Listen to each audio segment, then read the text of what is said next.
بسم اللہ الرحمن الرحیم۔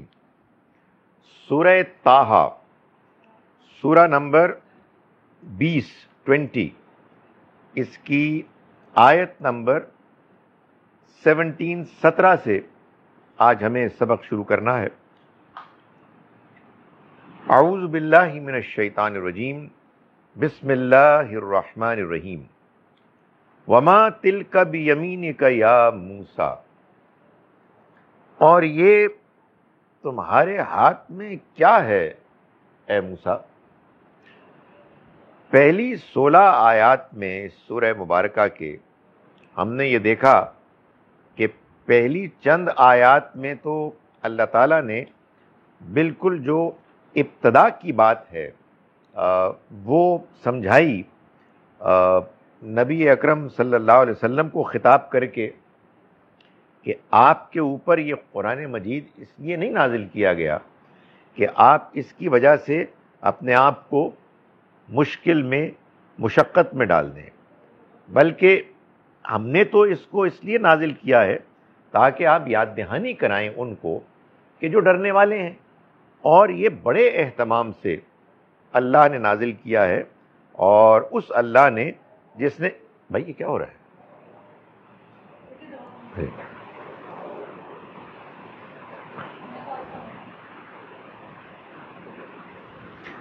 اس کو بڑے اہتمام سے اللہ تعالیٰ نے نازل کیا ہے، جس نے زمین کو بنایا اور آسمانوں کو بنایا، اور وہ رحمان ہے، یعنی وہ کیسے ہو سکتا ہے کہ آپ کو کسی مشقت میں ڈالے؟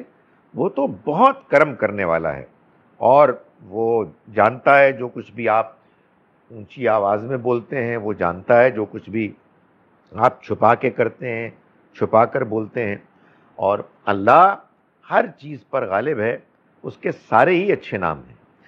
اس کے بعد یہ پوری کی پوری سورہ موسیٰ علیہ السلام کی زندگی کے واقعات کو بیان کر رہی ہے، اور اس میں خطاب ہے نبی اکرم صلی اللہ علیہ وسلم سے۔ آپ کو یہ سمجھایا گیا ہے کہ آپ کے سامنے اس وقت جو مشکلات ہیں، بالکل اسی طرح سے آپ سے پہلے اللہ کے ایک بڑے پیغمبر موسیٰ علیہ السلام انہی ادوار سے گزرے ہیں، چنانچہ اللہ نے ان پر مہربانی فرمائی، اللہ نے ان کو قدم قدم پر رہنمائی کی، ان کو ان کے دشمنوں کے مقابلے میں ان کی مدد کی، اور وہ بالآخر کامیابی تک پہنچے۔ تو اس کا کوئی امکان نہیں ہے کہ جب اللہ نے ان کے ساتھ ایسا کیا تو وہ آپ کے ساتھ بھی ایسے ہی کرے گا۔ یہ تو ہے اصل میں اس سورہ مبارکہ کے سیاق سباق میں اس کا اصل کانٹیکسٹ، کہ یہ جو کچھ بھی بیان ہو رہا ہے وہ کس وجہ سے ہو رہا ہے۔ نبی صلی اللہ علیہ وسلم کی زندگی کے آپ کے جو مشن ہے پیغمبری کا، اس کے اس دور میں کہ جس میں آپ اتمام حجت کر رہے تھے، آپ کو اللہ تعالیٰ نے خاص اطمینان دلانے کے لیے یہ رہنمائی فرمائی اس داستان کو بیان کر کے۔ لیکن ظاہر ہے کہ جب قرآن مجید اس کو بیان کر رہا ہے تو پھر اس میں وہ واقعات زیر بحث آ رہے ہیں کہ جو اصل میں موسیٰ علیہ السلام کے ساتھ ہوئے۔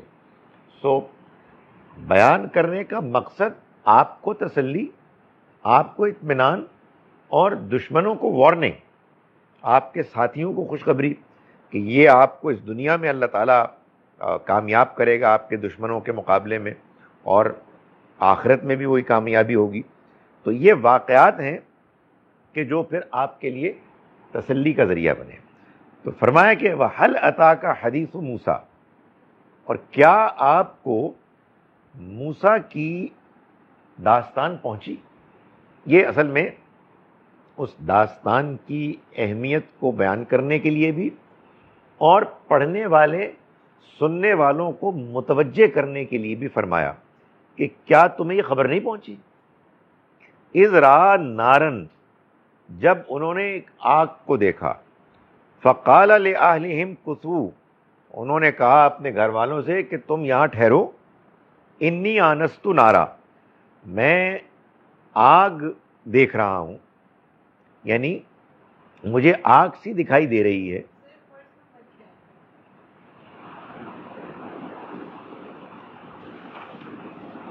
یہ اچھا سوال ہے.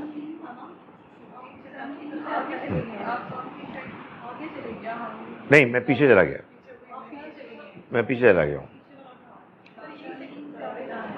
جی یہ نہیں، وہ ہم پیچھے پڑھ چکے ہیں. ہاں ہاں. سو مجھے 17 سے پڑھنا تھا. جہاں میں نے غلطی کھائی وہ یہ تھی کہ میں پس منظر بتا رہا تھا اور میں نے کہانی شروع کر دی، حالانکہ ہم کہانی کا یہ ٹکڑا پڑھ چکے ہیں، اور اللہ تعالیٰ نے جو کچھ بتایا ہے اس کا ہم نے آغاز کر دیا تھا کہ یہ ابتدائی وحی ہے کہ جس کو اللہ تعالیٰ نے موسیٰ علیہ السلام پر نازل فرمایا. ملاقات ہوئی، آپ کو بتایا گیا کہ آپ کو اللہ کا پیغمبر بنایا گیا ہے، آپ کو نماز پڑھنی ہے اللہ کی یاد کے لیے، وغیرہ وغیرہ. اس کے بعد جب یہ بات ہو گئی بیک بینچرز جی، تو اب اللہ تعالیٰ پوچھ رہے ہیں موسیٰ علیہ السلام سے، وما تلک بیمینک یا موسیٰ، یہ آپ کے ہاتھ میں کیا ہے موسیٰ؟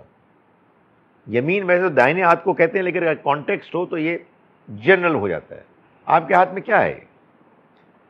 ظاہر ہے کہ اس کا یہ مطلب نہیں تھا کہ اللہ تعالیٰ اپنے انفارمیشن میں اضافہ کر رہے تھے، اللہ کا تو معلوم تھا، لیکن ایک متوجہ ہونے کا ایک طریقہ ہے کہ ان کی طرف اللہ نے ایک عنایت کی نظر کی اور متوجہ ہوئے اور پوچھا کہ موسیٰ یہ تمہارے ہاتھ میں کیا ہے؟ ہوتا ہے نا کسی سے گفتگو شروع کریں اگر کسی بچے سے، تو یہ تمہارے تم نے کیا پکڑا ہوا ہے، یہ قمیض تمہاری تم نے کہاں سے لی بھائی؟ So you starting a discussion جس میں کہ ایک التفات ہے، ایک اس کو اپنی طرف مائل کرنے کے لیے کہ وہ نروس نہ ہو، ایک کانفیڈنس کے ساتھ بات ہو. تو یہاں سے بات شروع کی. قال ہی عصائی، موسیٰ علیہ السلام نے فرمایا کہ یہ میری لاٹھی، اتوکا علیہا، میں اس کے اوپر ٹیک لگاتا ہوں، یعنی جب میں اپنے جانوروں کو لے جاتا ہوں ریوڑ کو تو تھک جاتا ہوں تو میں اس کے اوپر ٹیک لگا لیتا ہوں. وَأَحُشُّ بِهَا عَلَىٰ غَنَمِي، اور اس سے پھر میں پتے بھی جھاڑتا ہوں اپنی بکریوں کے لیے، اتارتا ہوں ان کو کھلانے کے لیے، اس کے بھی کام آتی ہے. وَلِيَ فِيهَا مَآرِبُ أُخْرَىٰ، اور میرے لیے اس میں اور بھی بہت سارے کام ہیں، یعنی میں ان سے اور بھی بہت سارے کام لے لیتا ہوں. تو یہ جواب دیا موسیٰ علیہ السلام نے. آنیسٹلی جواب تو یہ تھا کہ میری لٹھیا ہے، کافی تھا جواب، لیکن موسیٰ علیہ السلام نے محسوس کیا کہ یار یہ it's an opportunity of a lifetime, اللہ میاں سے گفتگو کا کام موقع ملے گا. اللہ تعالیٰ فرما رہے ہیں کہ بھائی یہ تمہاری ہاتھ میں کیا ہے؟ تو پھر جب ان کے ہاتھ میں مائک آیا تو انہوں نے الحمدللہ جو موقع ملا انہوں نے گفتگو کر دی. یہ ہے ایک یہ وہ پہلو ہے کہ جو آپ کہیں گے جی اس کی کیا لاجک ہے، نہیں، زبان میں، بیان میں، ادب میں یہ بھی دیکھا جاتا ہے کہ بات کا موقع کیا ہے، کون کس سے بات کر رہا ہے. تو ظاہر ہے کہ اگر آپ سیدھی سادھی ایک لاجیکل بات کریں تو یار یہ بڑا لمبا جواب ہو گیا. نہیں، اس کے لمبے ہونے کا ایک خاص پہلو ہے، یعنی ایک موسیٰ علیہ السلام کے اندر ایک ایکسائٹمنٹ ہے، مجھ سے اللہ تعالیٰ بات کر رہے ہیں، مجھ سے ایک سوال پوچھا ہے، تو جتنا میں اس کو لمبا کر سکتا ہوں میں کروں. فرمایا کہ قال القیہا یا موسیٰ، تم اس کو ذرا ڈالو، یعنی زمین پہ ڈالو. یہ زمین یہاں نہیں ہے، بیان نہیں ہوئی، آبویس ہے، اس کو ذرا زمین پہ ڈالو ہے موسیٰ، یہ تم نے ہاتھ میں پکڑی ہوئی ہے نا، پٹ اٹ ڈاؤن. فالقاہا، تو انہوں نے اس کو ڈال دیا. فاذا ہی حیۃ تسعیٰ، تو کیا ہوا کہ وہ انہوں نے دیکھا کہ یہ تو ایک سانپ ہے، تسعیٰ، جو دوڑ رہا ہے.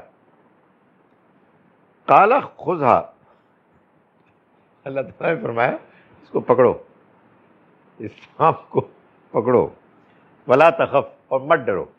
ظاہر ہے آبویسلی سانپ آپ کے سامنے ہو اور آپ کو یہ کہا جائے کہ اس کو پکڑو تو ان کو ڈر لگا، تو اللہ تعالیٰ نے فرمایا کہ مت ڈرو، سنعیدها سیرتها الاولی، ہم اس کو لوٹا دیں گے اس کے پہلی شکل میں، یعنی ویسا ہی کر دیں گے جیسے یہ پہلے تھا، یعنی یہ لٹھیا بن جائے گا. سو یہ تمہیں اصل میں ایک تربیت کرانا ہے، تمہیں ایک مشق کرانی تھی. وَضْمُمْ يَدَكَ، اور ڈالو تم اپنے ہاتھ کو اِلیٰ جناحِکَ، اپنے بغل میں. یہ جو دوسری بات بیان کی گئی ہے، اس سے یہ بات معلوم ہوئی کہ وہ واقعہ ہو گیا. یعنی یہ وہ والی سٹوری نہیں ہے کہ اب آپ کہیں انہوں نے ہاتھ ڈالا پھر وہ لٹھیا بن گیا اب نیکسٹ آئٹم آ گیا. نہیں، وہ بتانے کی ضرورت ہی کوئی نہیں ہے، وہ ہو گیا آبویسلی. تو اب تم اپنے ہاتھ کو ڈالو اپنے بغل میں، تخرج بیضاء، وہ نکل آئے گا سفید، یعنی ڈالو گے سفید چمکتا ہوا نظر آئے گا. من غیر سوء، بغیر بیماری کے. یہ بات خاص طور پر شاید اس لیے بتائی گئی کہ بائبل میں یہ کہا گیا ہے کہ بیماری تھی، تو اللہ تعالیٰ نے اس کو بڑے سٹل طریقے سے اس کو واضح کر دیا.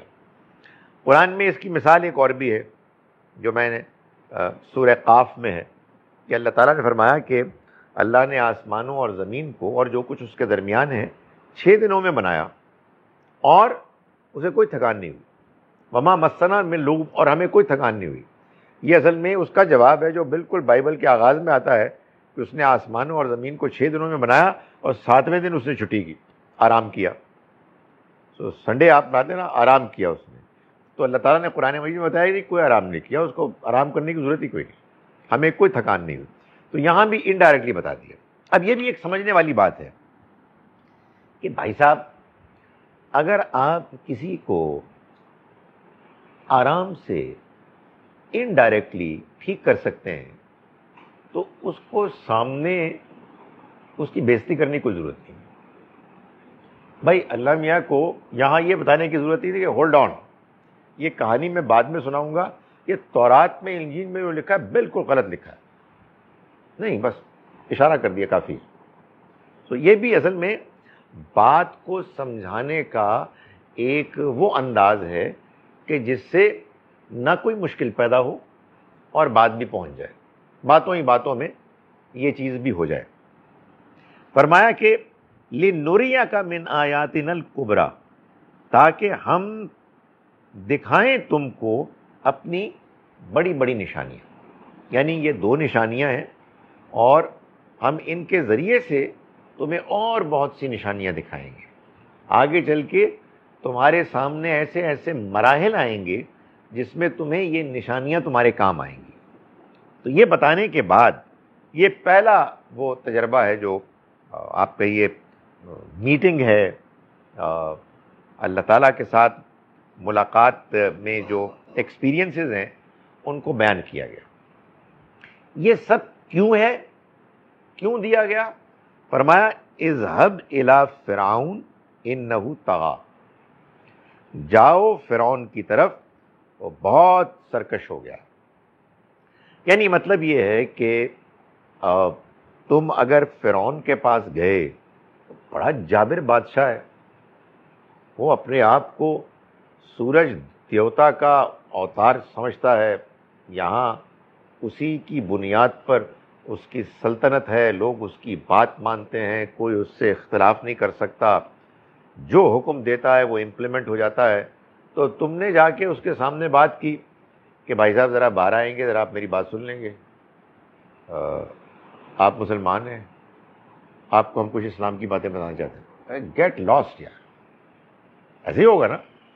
تو یہ اللہ تعالیٰ کی طرف سے موسیٰ علیہ السلام کو وہ معجزات دیے گئے جس کے بعد اگر وہ سچا انسان تھا تو پھر اس کے لیے انحراف کرنا ممکن نہیں تھا. سو اللہ تعالیٰ نے ان کو یہ نشانیاں دیں اور ان نشانیوں کو دینے کا مقصد یہی تھا کہ وہ جب جائیں تو ایک روپ طاری ہو جائے اور یہ ہو جائے کہ لوگ متوجہ ہوں، اس لیے کہ یہ ایک حقیقت ہے کہ آپ جب بات بیان کرتے ہیں اور سننے والے متوجہ نہیں ہوتے، سیریسلی نہیں لیتے، تو بات پہنچتی ہی نہیں ہے۔ بات پہنچنے کا عمل تو اس وقت ہوگا کہ جب لوگ سننے کے لیے تیار ہوں گے، ان کے اندر اس کے لیے آمادگی پیدا ہوگی، ایک روپ پیدا ہوگا۔ تو یہ اللہ تعالیٰ نے اہتمام کیا اور فرمایا کہ اب یہ نشانیاں لے کے جاؤ اور تم جاؤ فرعون کے پاس۔ تو بہت سرکش ہو گیا۔ موسیٰ علیہ السلام نے اس کے بعد وہ دعا کی کہ جو دعا بتا رہی ہے کہ ان کو اس بات کا احساس ہو گیا کہ جو مشن ان کو سونپا گیا ہے وہ کتنا اہم ہے، کتنا کٹھن اور مشکل ہے، اور ایک سچے دیانتدار، ایک ہمبل انسان کی حیثیت سے انہوں نے یہ محسوس کیا کہ وہ نروس ہیں، وہ اس کے لیے تیار نہیں ہیں، ان کے اندر کچھ رکاوٹ ہے۔ ناٹ دیٹ وہ انکار کر رہے ہیں، یعنی وہ اللہ تعالیٰ کی بات سمجھ گئے ہیں، لیکن اس پروجیکٹ، اس ذمہ داری کی احساس کے تحت ان کے ہاں یہ ایک پیدا ہو گئی ہے بات کہ مجھے اس کو پورا کرنے کے لیے اپنے اندر جو ایک شرح صدر ہونا چاہیے، ایک اطمینان، ایک کانفیڈنس ہونا چاہیے، میں ابھی اپنے اندر نہیں پا رہا۔ تو انہوں نے دعا کی، رب اشرح لی صدری، اے میرے رب تو میرا سینہ کھول دے، یعنی ابھی میرا سینہ بھچا ہوا ہے۔ سینہ بھیچنے کا مطلب ہے آپ ابھی اس کے بارے میں پوری طرح سے اعتماد میں نہیں ہے، آپ کے اندر وہ کانفیڈنس نہیں پیدا ہو رہا کہ یہ ہو جائے گا اور میں یہ کر لوں گا۔ تو میرے اندر وہ کانفیڈنس پیدا کر دے، میرے اندر وہ اعتماد پیدا کر دے، میرے سینے کو کھول دے، وَيَسِّرْ لِي أَمْرِي، اور میرے کام کو آسان کر دے میرے لیے، یسر لی، آسان کر دے میرے لیے، امری، میرے کام کو۔ یعنی دو چیزیں ہوتی ہیں نا، ایک کام کے خارج کی مشکلات ہیں اور ایک آپ کے اندر کا کانفیڈنس ہے۔ اصل چیز تو اندر کی چیز ہے۔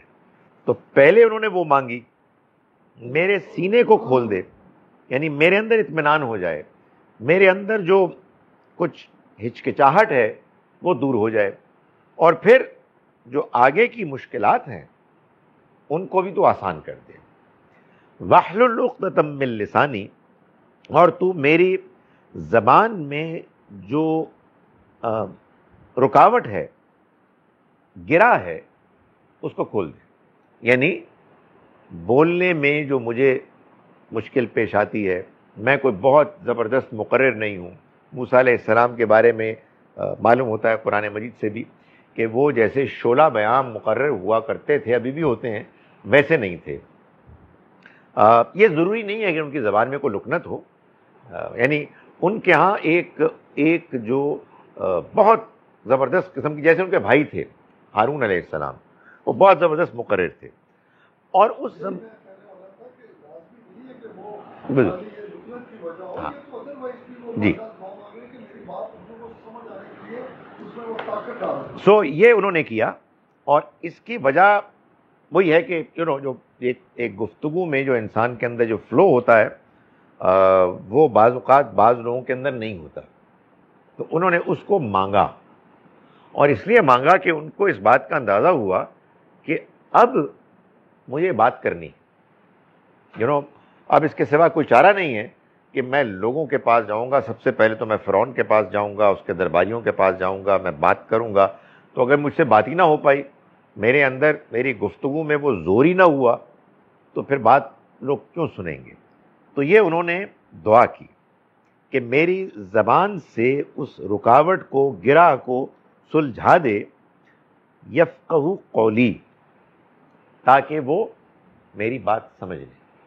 اصل میں یہ پرپز ہونا چاہیے، سچی بات ہے، ویسے ہر ٹیچنگ کا یہی پرپز ہونا چاہیے، لیکن خاص طور پر وہ کہ جو اللہ کی طرف سے اللہ کا پیغام لے کر لوگوں کے پاس جائیں اور لوگوں کو سمجھانے کی کوشش کریں، اس میں مقصد یہ نہیں ہونا چاہیے کہ لوگ متاثر ہوں، لوگ امپریس ہوں، بلکہ مقصد یہ ہونا چاہیے تو بات سمجھ لیں. اس لیے کہ اصل میں دیکھیں یہ حقیقت ہے، یہ ایک بڑی پرابلم ہے. میں نے دیکھا ہے کہ مذہب کی دنیا میں ایک لوگوں کا آبجیکٹو ہوتا ہے کہ بندے متاثر ہونے چاہیے، ناٹ نیسیسریلی نیگیٹو. مثال کے طور پر بندوں کو رونا چاہیے، کچھ آنکھیں نم ہونی، اب واقعات سنائیں گے، کچھ ڈرائیں گے، کچھ ٹریجک سینز جو ہیں وہ کریٹ کریں گے. یار دس از ناٹ یور جاب سر. آپ کا کام ہے یفقہوا قولی، بات سمجھ میں آ جائے. خدا تعالیٰ یہ فرما رہا ہے. آپ یقین جانیے کہ اگر اللہ کی بات سمجھ میں آ جائے تو پھر وہ اپنا کام کرے. تو آپ یہ دیکھیے کہ کتنی صحیح پریسائز جو واقعی ضرورت تھی وہ مانگی موسیٰ علیہ السلام نے کہ تو میری زبان میں وہ صلاحیت پیدا کر دے، میرے اندر وہ ابیلٹی پیدا کر دے کہ وہ میری بات کو سمجھے. یعنی جو پیغام تیرا مجھ کو ملا ہے میں یہ پیغام ان تک پہنچا دوں. تو قرآن مجید میں بھی یہی کرنا مقصود ہونا چاہیے کہ آپ جب قرآن پڑھیں، آپ قرآن پڑھائیں تو جو بات اللہ تعالیٰ نے بیان کی ہے اپنے الفاظ میں وہ بات سمجھ میں آ جائے. یہی دعا کی گئی ہے، نہ کہ یہ ہو کہ آپ کہیں کہ اے جناب میں تلاوت کی ہے سورہ اخلاص دی، اس کے بعد آپ جو قصہ سنا رہے ہیں اس میں سب کچھ ہے سوائے سورہ اخلاص. یہ نہیں ہونا چاہیے. اس لیے کہ وہ تو پھر آپ اپنے آپ سے متاثر کر رہے ہیں. آپ اپنی شعلہ بیانی ہے اس کو پیش کر رہے ہیں، 15 شعر، 20 کوٹیشنز، وہ فلاں کی بات، کوئی قصہ، کوئی اپنا وقت. واٹ از دس یار؟ آپ اللہ کے پیغام کو جیسا وہ ہے اس کو بیان کر دیں. وَاجْعَلْ لِي وَزِيرًا مِّنْ أَهْلِي، اور تو بنا دے ایک وزیر میرے خاندان والوں میں سے. یعنی موسیٰ علیہ السلام نے محسوس کیا کہ یہ کوئی آسان پروجیکٹ نہیں ہے، میں اکیلا نہیں کر سکوں گا، میرے ساتھ میرا کوئی ساتھی ہونا چاہیے اور وہ میرے خاندان میں سے ہو. اور آگے آ کے مزید واضح اور اسپیسیفک ہو گئے، ہارون اخی، ہارون میرے بھائی کو. کیونکہ انہوں نے یہ تو میرا خیال ہے محسوس کر لیا کہ اللہ تعالیٰ اس وقت بہت فراخی کے موڈ میں مہربان ہیں، معلوم ہوتا ہے متوجہ ہیں. سو انہوں نے وہ مانگا کہ جو ان کے دل میں تھا کہ اشدد بھی ازری، تو مدد کر اس کے ذریعے سے میری، یعنی اس کے ذریعے سے مجھے مضبوط کر، میری کمر مضبوط کر، مجھے سپورٹ فراہم کر. وَأَشْرِكْهُ فِي أَمْرِي، اور اسے میرے معاملات میں، میری ذمہ داریوں میں شریک کر.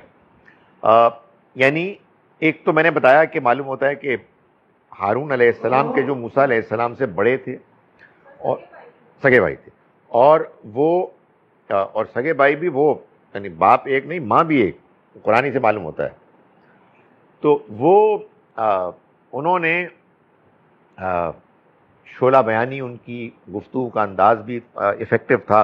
اور موسیٰ علیہ السلام ظاہر اپنے بھائی کو جانتے تھے کہ یہ ایک انتہائی شریف آدمی ہے، اور چنانچہ پیغمبر ہونے کا کے جو کرائیٹیریا ہیں ان پہ پورا اترتے ہیں. تو یہ اللہ تعالیٰ سے انہوں نے دعا کی، کئی نسبحک کثیرا، تاکہ ہم تسبیح کریں تیری کثرت کے ساتھ، ونذکرک کثیرا، اور تیرا ذکر کریں کثرت کے ساتھ. یہ دو چیزیں ہیں. یعنی قرآن سے یہ معلوم ہوتا ہے کہ یہ جو آپ یعنی پیغمبروں کے بارے میں دیکھتے ہیں کہ وہ لوگوں کے پاس جا رہے ہیں اور ان کے پاس اللہ کا پیغام پیش کر رہے ہیں، ان کو سمجھا رہے ہیں، ان کی باتیں سن رہے ہیں، مخالفتیں فیس کر رہے ہیں، اور اپنی بات پر قائم ہیں اور ڈٹے ہوئے ہیں، اور موٹیویشن میں کوئی کمی نہیں آ رہی. تو قرآن مجید سے یہ بہت معلوم ہوتا ہے. نبی صلی اللہ علیہ وسلم کو بھی اس کی بڑی ہدایت کی گئی کہ اللہ کا ذکر کریں، اللہ کے آگے جھکیں، نماز پڑھیں، خاص طور پر تہجد کی نماز پڑھیں، اور پھر لوگوں کے پاس جائیں. کام تو لوگوں کو پیغام پہنچانا ہے، لیکن اس کے پہنچانے کے لیے ایک انسان کے اندر جو اس کی موٹیویشن ہونی چاہیے، اس کے اندر جو اس کے لیے ذوق شوق ہونا چاہیے، اس میں جو احساس ہونا چاہیے، وہ پیدا ہی اس وقت ہو سکتا ہے کہ جب انسان کا اللہ کے ساتھ ایک گہرا تعلق ہو۔ تو ان دونوں آیات میں سے پہلی آیت میں یہی فرمایا کہ ہم تیری تسبیح کریں کثرت کے ساتھ، تیرا ذکر کریں، تیری عبادت کریں، اور تیرا چرچا کریں بہت زیادہ، لوگوں کے پاس جائیں، لوگوں کو بات پہنچائیں، لوگوں کے سامنے تیرے پیغام کو رکھیں تاکہ وہ بات کو سمجھیں۔ سو یہ جب مل کے کریں گے تو کہیں زیادہ ایفیکٹو ہوگا، اکیلے میں مشکل ہوگا، اس میں کوئی شک ہی نہیں ہے کہ اکیلا آدمی اتنا ایفیکٹو نہیں ہوتا جتنے اگر زیادہ لوگ مل جائیں، دو ہی ہوں اور دونوں میں بڑی انڈرسٹینڈنگ ہو اور وہ دونوں اس پر بالکل واضح ہوں کہ ہمیں یہ کام کرنا ہے، تو بات کہیں سے کہیں پہنچ جاتی ہے۔ فرمایا انکا کنت بنا بصیرا، یقیناً تو ہمیں دیکھتا ہے، تو ہمارا نگران ہے۔ یعنی یہ بات تو ہمیں پہلے سے ہی معلوم ہے کہ تو ہمیں دیکھ بھی رہا ہے، ہماری نگرانی بھی کر رہا ہے، تو ہمیں مزید اس کی بھی توفیق دے تاکہ ہم اس بڑے کام کے لیے تیار ہو جائیں کہ جو تو نے ہمیں سونپا ہے۔ اللہ تعالیٰ نے اپنے جو بھی اس کی شان ہے بادشاہت کی، بے نیازی کی، تو انہوں نے فرمایا کہ قال قد اوتیت سؤلک یا موسیٰ، فرمایا کہ تمہیں دے دیا گیا جو تم نے مانگا، جو تم نے باتیں مانگی ہیں، فرمائش کی ہے، جو دعائیں کی ہیں، سب پوری ہو گئی۔ یہ جو مشن ہے اس کو تمہیں اکمپلش کرنا ہے، وہ مقصد ہے جو تمہیں پورا کرنا ہے، اور جاؤ، یہ سب کچھ تمہیں مل گیا۔ یہ بات بیان کرنے کے بعد اب اللہ تعالیٰ نے ایک اور بات بھی موسیٰ علیہ السلام کو بتائی، اور وہ بات یہ ہے کہ دیکھو، یہ جو میں تمہیں بتا رہا ہوں نا کہ تم یہ کام کرو اور اس سے بے نیاز ہو کر کرو کہ کیا کیا مخالفتیں ہونے والی ہیں، کیا کیا مشکلات سامنے آنے والی ہیں، تمہیں اس کی پرواہ نہیں ہونی چاہیے۔ یہ آسان نہیں ہے، یہ چیز کہ آدمی کو یہ احساس ہو کہ میں جس مشن کو لے کے اٹھا ہوں، اس مشن میں میرے آگے بہت مشکلات ہیں۔ تو اللہ تعالیٰ نے موسیٰ علیہ السلام کو ان کے اندر وہ اعتماد پیدا کرنے کے لیے یہ بتایا کہ دیکھو، یہ تمہارے ساتھ جو میں آئندہ کروں گا، جس کا میں وعدہ کر رہا ہوں، یہ پہلے بھی ہو چکا ہے۔ یعنی میں اپنی مہربانیاں تم پر اس سے پہلے بھی کر چکا ہوں، اب اس کا حوالہ دیا جا رہا ہے۔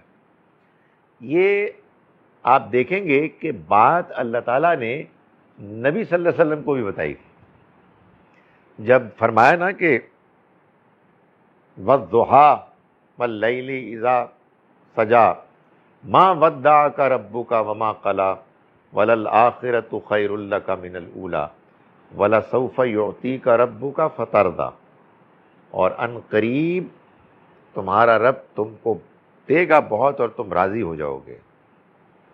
معلوم ہے، الم یجد کا یتیمن فآوا، کیا اس نے تمہیں نہیں پایا یتیم اور اس نے تمہیں ٹھکانہ دیا؟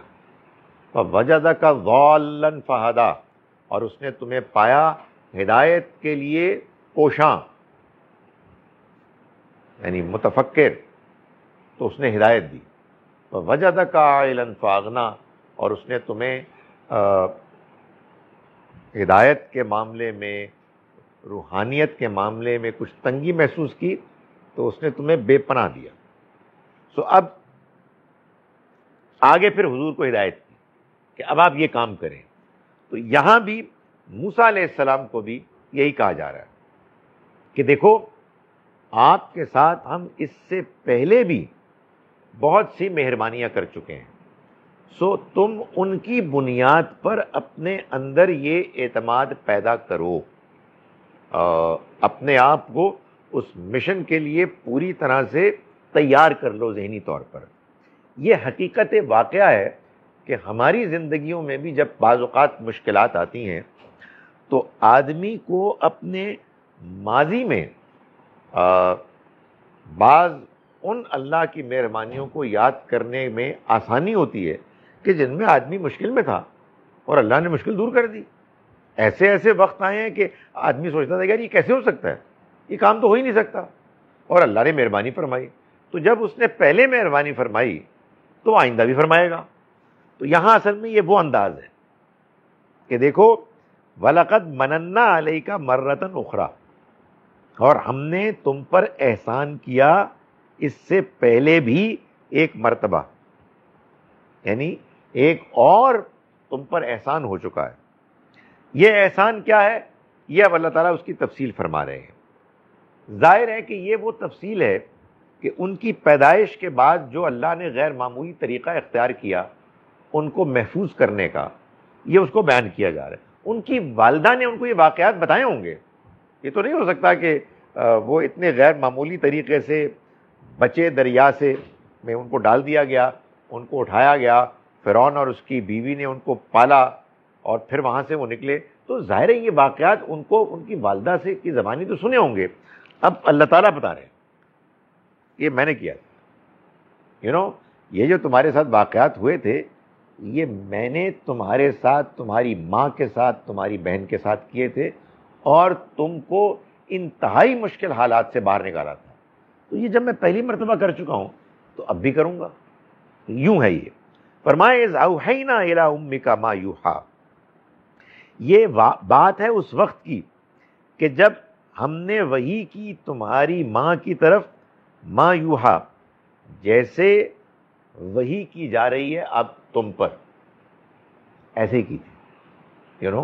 اللہ جب اپنے بندوں سے کام لیتا ہے تو ان سے کمیونیکیٹ کرتا ہے, اور جب کمیونیکیٹ کرتا ہے تو پھر اپنی بات بتاتا ہے. میں تمہیں آج یہ بتا رہا ہوں, اس سے پہلے میں تمہاری ماں کو یہ بتا چکا ہوں, یعنی ایک بات, ایک پیغام دے چکا ہوں. کیا ہوا تھا؟ فرمایا انقذفیہ فی التابوت فاقذفیہ فی الیم, کہ تم رکھ دو اس کو ایک صندوق میں اور پھر رکھ دو صندوق کو دریا میں, یعنی دریا میں ڈال دو. کیا مطلب؟ فرعون نے, وہ جو جابر بادشاہ تھا, اس نے یہ اعلان کر دیا تھا کہ کوئی بنی اسرائیل کا لڑکا جو پیدا ہوا ہے وہ زندہ نہ رہے, اور لڑکیاں زندہ رہیں. ان کو ہم رکھیں گے لونڈیاں بنانے کے لیے, خدمت کے لیے, اور ان کی طرف سے ہمیں خدشہ ہے, ان کو ہم ماریں گے. تو ظاہر ہے کہ جہاں کہیں بھی کوئی لڑکا پیدا ہوتا ہوگا والدین کو پریشانی ہو جاتی ہوگی. تو وہ پریشانی تھی کہ جس کو دور کیا اللہ تعالیٰ نے موسیٰ علیہ السلام کی والدہ کو. آپ نے سوال کرنا کر لیں.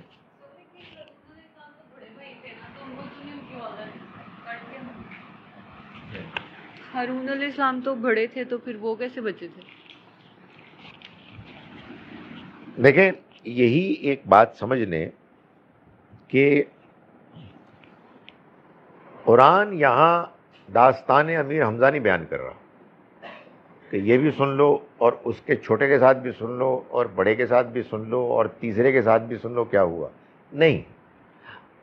اور یہ ایک جنرل بات بھی سمجھ لیں اللہ کے پیغام کے بارے میں, اپنی زندگی میں اپلائی کرنے کے پوائنٹ آف ویو سے بھی, اور ریلیجن کو سمجھنے کے پوائنٹ آف ویو سے بھی. اللہ تعالیٰ موٹی موٹی بات بتا دیتا ہے, اصول بتا دیتا ہے, باقی اس کو آپ سمجھ لیں. بھائی جب اللہ نے موسیٰ علیہ السلام کو بچایا ایک خصوصی طریقے سے, ان کو بھی کسی اور طریقے سے بچایا ہوگا. وہ بیان کرنا یہاں ریلیونٹ نہیں ہے, وہ کہیں اور آپ کو مل جائے دیکھ لیں. لیکن یہ معلوم ہوتا ہے کہ ان کے بیٹوں کو مار دو سے مراد نہیں ہے کہ سارے ہی مر جاتے تھے, ظاہر ہے ورنہ تو ساری نسل ہی ختم ہو جاتی.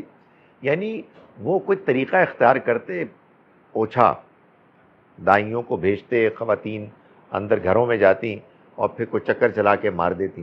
جہاں داؤ لگتا کر لیتے, جہاں نہیں لگتا نہیں کرتے. ظاہر ہے آپ یہ دیکھیے کہ ایک پوری کمیونٹی تھی, اس کمیونٹی میں لوگ رہتے تھے, انہوں نے آپس میں یہ طے کیا ہوگا کہ نہیں یار ہم یہ نہیں ہونے دیں گے. چھپ چھپا کے بچوں کی پیدائش ہوا کرتی ہوگی, پھر ان کو چھپانے کا بندوبست کیا جاتا ہوگا. تو یہ سب کچھ ہوتا ہوگا آبویسلی. تو اس میں ان کا بچ جانا یہ کوئی ایسی بات نہیں ہے کہ جو تعجب کی بات ہے. جو بات بتائی جا رہی ہے وہ یہ ہے کہ فرعون نے عام طور پر لڑکوں کو قتل کرنے کا ایک حکم دیا ہوا تھا. بعض اوقات کامیابی ہوتی اور بعض اوقات نہیں ہوتی. سر جی جی کوئی کمنٹ ادھر آئے مائک کے اندر ضروری ہے.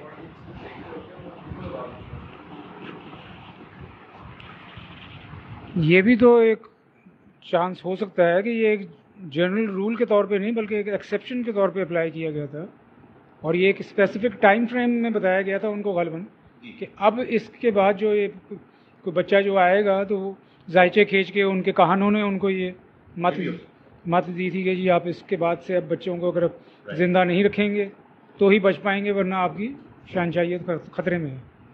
تو اب یہ ایج ڈفرینس ظاہر ہے، یہ تو ہسٹوریکل فیکٹر ہے کہ اس کو ڈٹرمن کیا جائے بعد میں. یعنی اس کو ایسے بھی ایکسپلین کیا گیا ہے کہ ہارون علیہ السلام بڑے تھے اور پروبیبلی یہ پالیسی بڑی زوردار طریقے سے امپلیمنٹ ہونی بعد میں شروع ہوئی ہوگی. سو جو چیز قرآن کے بیان سے باہر ہے اس میں کئی امکانات ہوتے ہیں، اور ہمارے ہاں تفاسیر میں بھی اس کو لکھا ہوتا ہے. بعض اوقات بنی اسرائیل کی جو روایات ہیں اس میں بھی بیان ہوتا ہے. فرمایا کہ تم ان کو ڈال دو صندوق میں، پھر اس صندوق کو ڈال دو دریا میں، فَلْيُلْقِهِ الْيَمُّ بِالسَّاحِلِ، تو دریا اس کو کنارے پر ڈال دے گا. يَأْخُذْهُ عَدُوٌّ لِّي وَعَدُوٌّ لَّهُ، اور اس کو اٹھا لے گا وہ کہ جو میرا بھی دشمن ہے اور اس کا بھی دشمن. تو معلوم یہ ہوا کہ اللہ تعالیٰ نے فرمایا کہ یہ جو میں ہدایت دے رہا ہوں تم کو، میں یہی ہدایت دریا کو بھی دے رہا ہوں. دریا بھی ان کو غرق نہیں کرے گا. ظاہر ہے ایک بڑی مشکل بات کہ تنکوں کا کوئی انہوں نے بنایا ہوگا صندوق سا، اس میں بچے کو ڈالا ہوگا اور دریا ان کو لے کر چلا اور بادشاہ کے محل کے قریب جا کے پہنچا دیا. وَأَلْقَيْتُ عَلَيْكَ مَحَبَّةً مِّنِّي، اور میں نے اپنی طرف سے تم پر محبت کا پرتو ڈال دیا. یعنی مطلب یہ ہے کہ ظاہر ہے کہ جب فرعون اور فرعون کی بیوی ملکہ نے دیکھا ہوگا بچے کو تو اس کا بڑا غالب امکان ہے کہ ان کو یہ خیال ہوا ہوگا کہ یہ تو بنی اسرائیل کا بچہ ہے، تو یہ تو ہماری پالیسی ہے کہ ان کو مارو. لیکن پھر کیا ہوا؟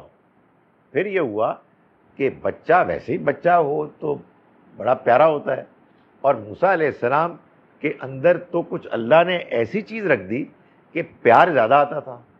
تو وہ جو ان کے اندر کی جو ایک تھی نا فرعونیت، فرعون کے اندر کی فرعونیت، اس کا ستیہ ناش ہو گیا. یعنی ایسے پیارے بچے کو دیکھ کے ہوگا یہ نہیں یار یہ ٹھیک کہتی ہے میری ملکہ، اس کو ہم پالیں گے اور یہ بہت پیارا بچہ ہے. یہ واقعی ہوتا ہے. اللہ تعالیٰ آنکھوں میں جب کسی کے دھول جھونکنا ہو تو کیا کیا جتن ہوتے ہیں، کیا کیا اللہ تعالیٰ کی طرف سے اسٹریٹجیز ہوتی ہیں جو کامیاب ہو جاتی ہیں. وَأَلْقَيْتُ عَلَيْكَ مَحَبَّةً مِّنِّي وَلِتُصْنَعَ عَلَىٰ عَيْنِي، اور یہ اس لیے بھی کیا کہ تم میرے سامنے تم پروان چڑھو، یعنی میری نگرانی میں تم پالے جاؤ. جیسے میں چاہتا ہوں ویسے ہی تمہاری پرورش ہو. میں تم کو جو بنانا چاہتا ہوں وہ اس کے ذریعے سے ہو جائے. یہ اللہ تعالیٰ نے بیان فرمایا. اور ظاہر ہے کہ جیسا کہ میں نے گزارش کی کہ اس میں مقصد یہ بھی تھا کہ ایک اطمینان ملے موسیٰ علیہ السلام کو کہ یہ جو مشن، بہت مشکل مشن ان کو سونپا گیا ہے، جس نے ان کو یہ سونپا ہے وہ ان کو سنبھالنے کا پورا اپنے اندر رکھتا ہے، امکان رکھتا ہے، ہر چیز پر قدرت رکھتا ہے. اور سچی بات ہے، وہی بات جو میں نے پہلے کہی کہ یہ جو ہوتی ہے نا بات کہ میں یہ کروں گا ڈونٹ وری، اس سے اتنا کانفیڈنس نہیں پیدا ہوتا. جتنا اس چیز سے ہوتا ہے کہ وہ آلریڈی کر چکا ہے، اور میرے ساتھ ہو چکا ہے. کیونکہ جب آدمی کو یہ ہو کہ یار نہیں، یہ ہوتا کیا، ہم بھول جاتے ہیں، بہت جلدی آدمی بھول جاتا ہے. ورنہ حقیقت واقعہ یہ ہے کہ اللہ کی طرف سے بندوں کے اوپر جو مہربانیاں ہوتی ہیں، ان مہربانیوں کو اگر وہ یاد رکھے تو پھر آدمی کہتا ہے کہ نہیں، اس نے تب کیا تھا، وہ اب بھی کرے گا. تو اللہ تعالیٰ نے اس بات کو یوں سمجھایا، جیسا کہ میں نے گزارش کی، نبی صلی اللہ علیہ وسلم کو بھی ایسے ہی سمجھایا. اور ظاہر ہے کہ جو اللہ کے برگزیدہ چنے ہوئے بندے ہوتے ہیں، وہ تو اللہ کی طرف سے ملی ہوئی اس طرح کی نصیحت کو اور سمجھانے کے انداز کو سب سے زیادہ قبول کرتے ہیں، اور اس سے ان کے اندر ایک اطمینان پیدا ہوتا ہے. چنے ہوئے، برگزیدہ چنے ہوئے. از تمشی اختو کا، یہ اس وقت کی بات ہے کہ جب تمہاری بہن تمشی جاتی تھی، یعنی بار بار جاتی تھی. ظاہر ہے کہ بچہ انہوں نے اٹھا لیا، یہ پیچھے پیچھے جا رہی تھی، جیسے سورہ قصص میں معلوم ہوتا ہے، اور دور سے انہوں نے دیکھا کہ انہوں نے بچہ اٹھا لیا ہے. ظاہر ہے گھر گئی ہوں گی، امی کو بتایا ہوگا، والدہ نے کہا دوبارہ جاؤ، دیکھو کیا صورتحال ہے. تو فرمایا اسی کو بیان کیا، اس تمشی اختو کا، یاد کرو اس وقت کو کہ جب تمہاری بہن بار بار جاتی تھی، یعنی وہ اجنبی بن کر وہ چلی جاتی تھی. فتقول هل ادلکم، پھر وہ کہتی تھی کہ کیا میں تم کو بتاؤں، علی من یکفل، اس خاندان کے بارے میں کہ جو اس کی کفالت کرے. خاندان کے بارے میں جو اس کی کفالت کرے، ظاہر ہے اس میں یہ بات امپلائیڈ ہے کہ بچہ مطمئن نہیں ہو رہا تھا، اس کا رونا بند نہیں ہو رہا تھا، وہ کسی کا دودھ نہیں پی رہا تھا اور بے چین تھا. بچے کو پالنے کا فیصلہ شاہی خاندان میں ہو چکا تھا، لیکن بچہ کتنی ہی انہوں نے کوششیں کی ہوں گی، لیکن کسی خاتون سے کے پاس وہ نہیں گیا جن کی گود میں جا کے وہ مطمئن ہو جائے. تو موسیٰ علیہ السلام کی بہن نے جا کے ان کو کہا کہ میں آپ کو بتاتی ہوں ایک ایسے خاندان کے بارے میں کہ جہاں اگر یہ بچہ چلا گیا تو وہاں یہ مطمئن ہو جائے گا اور وہ اس کی کفالت پرورش کریں گے. تو کیا ہوا، فرجعناک الی امک، تو ہم نے تم کو لوٹا دیا تمہاری ماں کی طرف. یہ اللہ تعالیٰ نے کیا ہے. اب یہ دیکھیں نا، یہ وہی چیز ہے جو قرآن بتاتا ہے کہ جو واقعات آپ کے اور میرے ساتھ بھی ہوتے ہیں وہ بھی اللہ کرتا ہے. یعنی یہ احساس دلایا گیا کہ ہم نے لوٹا دیا تم کو تمہاری ماں کی طرف. کئی تقرّ عینھا، تاکہ ان کی آنکھیں ٹھنڈی ہوں، ولا تحزن، اور وہ غمگین نہ ہوں، ان کی پریشانی دور ہو، انہیں اطمینان حاصل ہو جائے. اور وہ جو ان کو ایک ظاہر غم لگا ہوا تھا کہ بچے کو میں نے دریا میں ڈال دیا، پھر فرعون کے محل میں چلا گیا، معلوم نہیں کیا ہوگا، تو وہ غم دور ہو گیا. یہ ہو گیا. اس کے بعد فرمایا وَقَتَلْتَ نَفْسًا، اور تم نے ایک انسان کو قتل کیا. اب یہ مزید ایک اور اللہ کی طرف سے جو احسان ہے اس کو بیان کیا جا رہا ہے. اور تم نے ایک انسان کو قتل کیا، فَنَجَّيْنَاكَ، تو ہم نے تم کو نجات دی، من الغم، غم سے، وَفَتَنَّاكَ فُتُونًا، اور ہم نے تمہیں خوب آزمایا. یہ معلوم ہوتا ہے قرآن مجید سے، سورہ قصص سے، کہ موسیٰ علیہ السلام جب جوان ہوئے، ان کے اندر جذبہ تھا، جوش تھا. ظاہر ہے کہ فرعون اور قبطیوں کا ظلم وہ دیکھ رہے تھے بنی اسرائیلیوں پر، تو ان کے اندر ایک بنی اسرائیل کے حق میں ایک غیرت بھی تھی، ایک نیک نوجوان تھے. تو وہ ایک مرتبہ نکلے تو انہوں نے محسوس کیا کہ ایک قبطی ایک بنی اسرائیلی کے ساتھ زیادتی کر رہا ہے، اور بنی اسرائیلی نے ان کی مدد مانگی.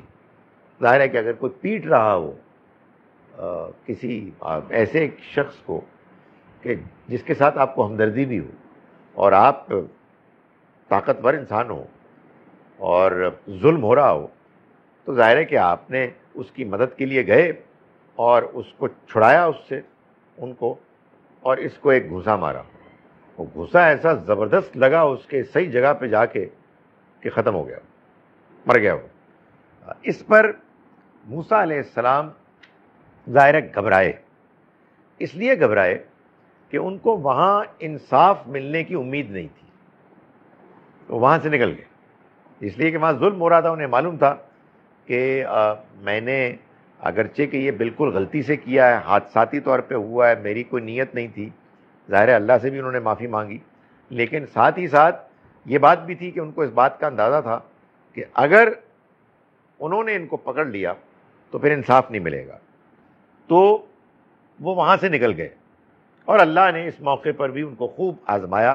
ظاہر ہے کہ اس موقع کی جو آزمائش ہے اس میں اصل چیز یہ ہوتی ہے کہ آدمی ریئیکٹ کیسے کرتا ہے، اس کا رد عمل کیا ہے، وہ سوچتا کیسے ہے، وہ اللہ سے معافی مانگتا نہیں مانگتا، وہ کن فیلنگز سے گزر رہا ہے. ایک انسان کا اپنا ذاتی ایکسپیرینس ہوتا ہے نا. ایک واقعہ ہو گیا، حادثہ ہو گیا، اب کر کیا رہا ہے.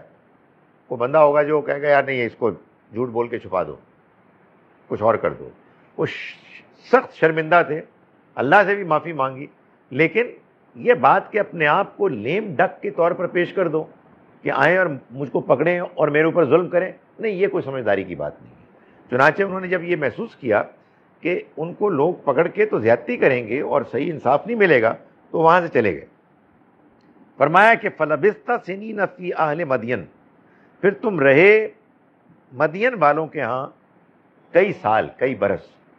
یعنی وہ یہاں سے نکل کے مصر سے مدین پہنچے. وہاں دو خواتین تھیں جن کے جانوروں کو انہوں نے پانی پلایا. وہ گھر گئیں، انہوں نے اپنے والد سے یہ بات بتائی ان کو، تو انہوں نے ان کو بلایا. اور معلوم ہوتا ہے کہ کہتے ہیں کہ یہ شعیب علیہ السلام تھے. بہرحال اس طرح سے وہ مدین پہنچے. ثم جئت علی قدر یا موسیٰ، پھر تم آئے اے موسیٰ ایک اندازہ لگائے ہوئے وقت کے مطابق. یعنی جو اللہ تعالیٰ کے ہاں ٹائمنگز تھیں تمہارے آنے کی، تم عین اس وقت پر آ گئے. یہ بھی وہ کمال ہے جس کو ہم نہیں سمجھ سکتے. واقعات ہوتے ہیں دنیا میں، اور بعض اوقات ایسے ہوتے ہیں کہ اس کی ٹائمنگز آدمی کہتا ہے کہ یہ کیسے ہو گئی، کہ ایک بندہ آیا، عین اس وقت آیا جبکہ اس کے آنے کی ضرورت تھی، اور اس کے آنے کا کوئی امکان نہیں تھا، کوئی پلاننگ نہیں تھی، کچھ نہیں تھا. خدا تعالیٰ ایسے کر دیتے ہیں. تو فرمایا کہ تم آئے اس موقع پر کہ قدریں اعلیٰ قدریں یا موسیٰ، تم آئے ایک اندازہ کیے ہوئے وقت پر اے موسیٰ. وَاصْطَنَعْتُكَ لِنَفْسِي، اور میں نے تمہیں اپنے لیے تیار کیا. یعنی تم یہ جو مختلف سٹیجز سے گزرے ہو، تمہیں جو مختلف تجربات ہوئے ہیں، یہ میں نے اصل میں اس لیے تم سے کروائے، تمہیں ان سے نکالا کہ تم ان سے گزر کر میرے اس مقصد کے لیے پوری طرح سے تیار ہو جاؤ، اس کے مطابق ہو جاؤ. اذهب انت واخوک، تو اب جاؤ تم بھی اور تمہارا بھائی بھی. یعنی یہ سب کچھ بیان کرنے کے بعد موسیٰ علیہ السلام چلے گئے مصر. یہ درمیان میں سے داستان میں بات بیان نہیں کی گئی. یہ سب تو اللہ تعالیٰ سے بات ہو رہی ہے نا اس وحی کے موقع پر. اب بات مکمل ہو گئی، وہ مصر پہنچ گئے. وہاں ہارون علیہ السلام موجود تھے، ان کو بھی نبوت حاصل ہو گئی. اور اللہ تعالیٰ نے فرمایا کہ جاؤ اب تم اور تمہارا بھائی میری نشانیوں کے ساتھ، بے آیاتی ولا تنیا فی ذکری، اور میرے ذکر میں تم سستی مت کرنا. یعنی مطلب یہ ہے کہ یہ جو تم جا رہے ہو اور تم میرا پیغام پیش کرو گے اور ان لوگوں کو پیش کرو گے کہ جو سخت دشمن قسم کے ظالم لوگ ہیں، بات سننے کے لیے تیار نہیں، تمہیں اس میں میرے ذکر کی ضرورت پیش آئے گی. یعنی تم میری یاد سے غافل نہ ہو. یہ میرا پیغام ہے، میری یاد ہے کہ جو تمہارے اندر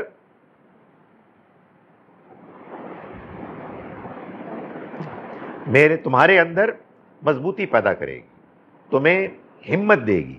تو ولا تنیا فی ذکری، تم میرے ذکر میں سستی نہ کرنا. اذهبا الی فرعون انہ طغی، جاؤ تم دونوں فرعون کے پاس، وہ بہت سرکش ہو گیا. یعنی زیادتیوں کی اس نے انتہا کر دی ہے، ظلم توڑے ہیں اس نے لوگوں پر. میں اب تمہیں بھیج رہا ہوں کہ تم اس کے پاس جاؤ. یہ مطلب نہیں ہے کہ موسیٰ علیہ السلام کا پیغام صرف فرعون کے لیے تھا، لیکن وہ پیغام کسی اور کے پاس جا ہی نہیں سکتا تھا جب تک کہ فرعون کو کنفرنٹ نہ کیا جاتا. فرعون مان لیتا پیغام سب کو پہنچ جاتا، نہیں مانتا تو پھر اس کو پہلے ٹھکانے لگایا جاتا اور پھر بات آگے پہنچتی. یہ نہیں ہو سکتا تھا کہ فرعون اپنے جابرانہ حکومت کو قائم کیے ہوئے ہے اور آپ لوگوں کے گھروں میں جا رہے ہیں اور ان کو جا کے آپ کنونس کرنے کی کوشش کر رہے ہیں، اس لیے کہ کوئی بات سننے کے لیے تیار نہ ہوتا. سنتا بھی تو اس میں وہ ایفیکٹ نہ ہوتا.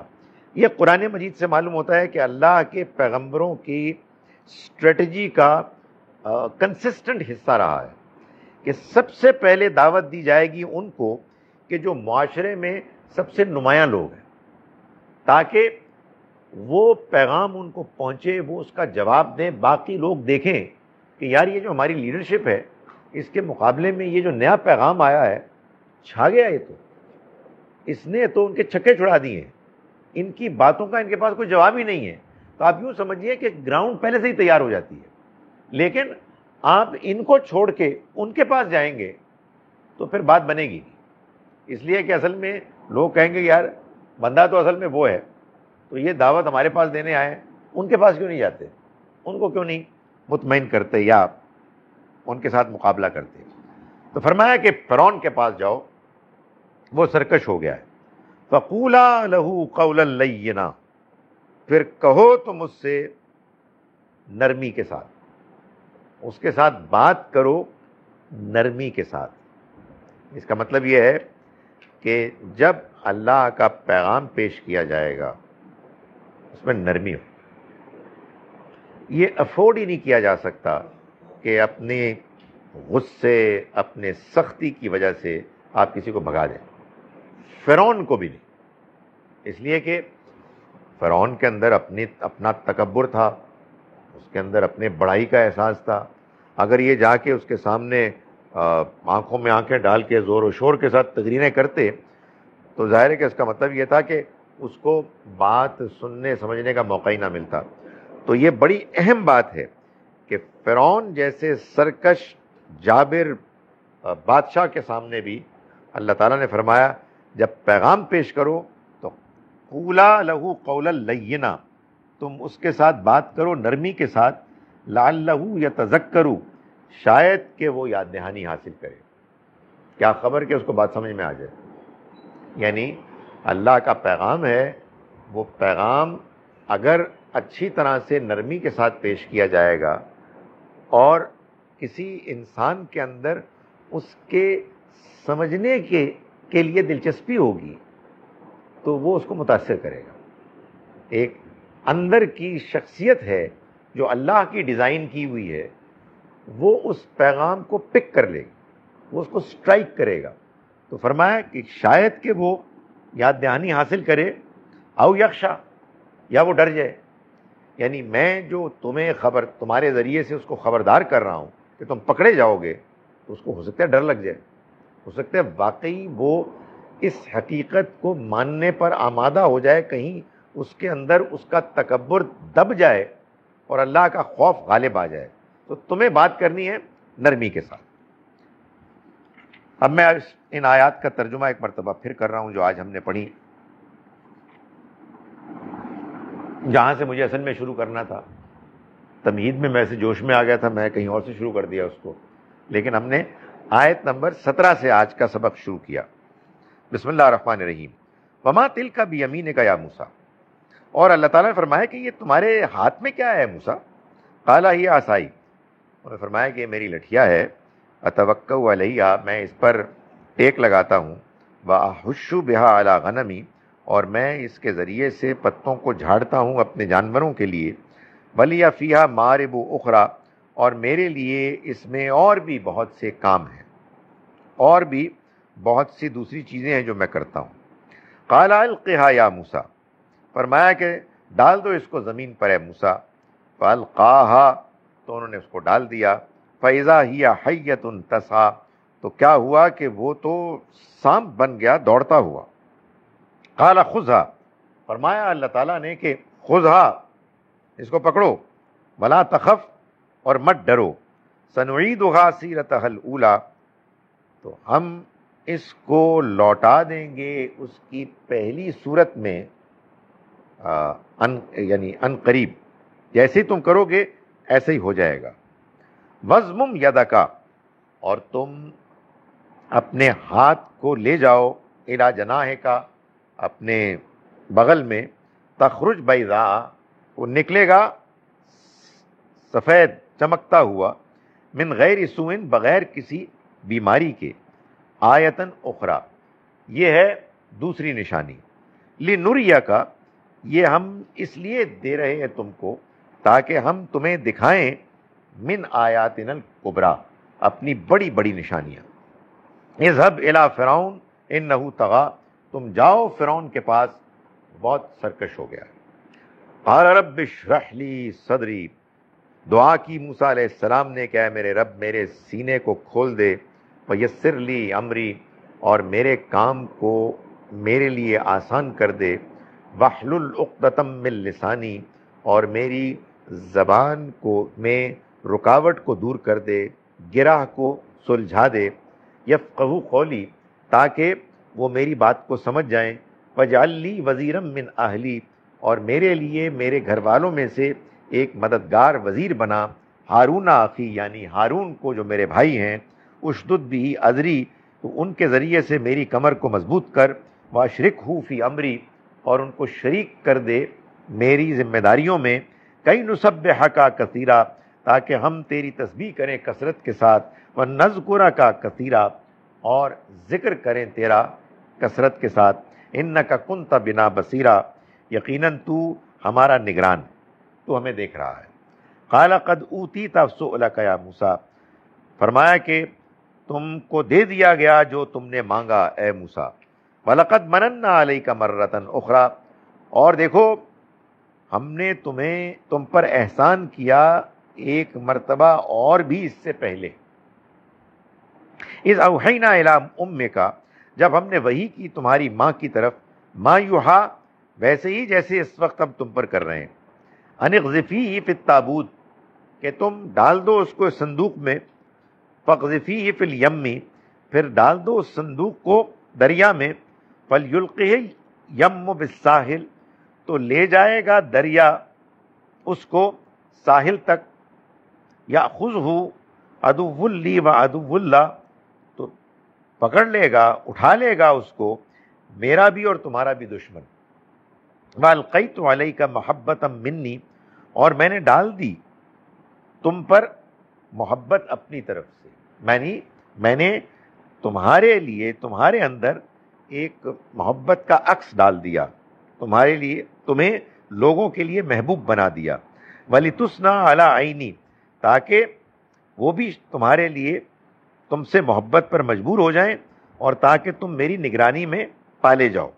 استمشی اختک، اور یاد کرو اس وقت کو بھی کہ جب تمہاری بہن جاتی تھی، بار بار جاتی تھی، فتقول هل ادلکم، پھر وہ کہتی تھی کہ کیا میں تم کو بتاؤں، علی من یکفل، ان لوگوں کے بارے میں، اس خاندان کے بارے میں جو اس کی پرورش کرے، فرجعناک الی امک، تو ہم نے موسیٰ تم کو لوٹا دیا تمہاری ماں کی طرف، کئی تقر عینھا، تاکہ اس کی آنکھوں کو ٹھنڈک ہو، آنکھیں ٹھنڈی ہوں اس کی، ولا تحزن، اور وہ غم نہ کرے، وقتلت نفسا، اور تم نے ایک اور موقع پر ایک جان کو قتل بھی کیا، فنجیناک من الغم، اور ہم نے تم کو نجات دی غم سے، فتناک فتونا، پھر ہم نے تم کو خوب خوب آزمایا، فلبثت سنین فی اہل مدین، پھر تم رہے مدین والوں کے پاس کئی برس، ثم جئت علی قدر یا موسیٰ، پھر تم کئی سالوں کے بعد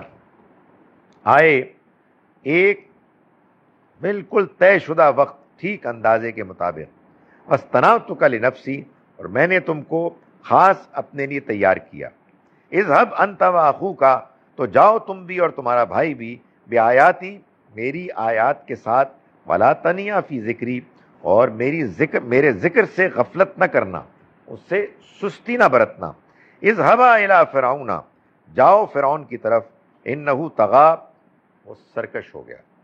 فقولا لہ قولا لینا، تو کہو اس سے نرم بات، لعلہ یتذکر او یخشی، شاید کہ وہ نصیحت حاصل کرے یا وہ میری تنبیہات سے ڈر جائے.